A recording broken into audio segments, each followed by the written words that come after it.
ఊరారా ఇది? చదువుకి తగ్గ జాబ్ లేదు, జాబ్కి తగ్గ జీతం లేదు, కట్టిన ట్యాక్స్ కి తగినట్టు ఫెసిలిటీస్ దొరకట్లేదు.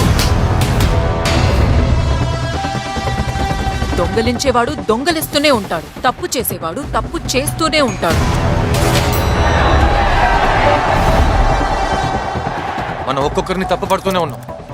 సిస్టమ్ సరిగా లేదు, సరి చేయాలని నోటుకొచ్చినట్టు మాట్లాడతాం, కానీ దాన్ని సరి చేయడానికి కొంచెం కూడా ప్రయత్నించట్లేదు.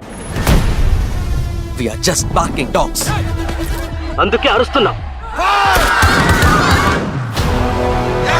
అందరినీ చీల్చి చండాడే ఒక హంటింగ్ డాగ్ రావాలి. అలా ఎవరుంటారా? ఉండేవారు. భారతీయుడు, నేమ్ సేనాపతి, ఫ్రీడమ్ ఫైటర్.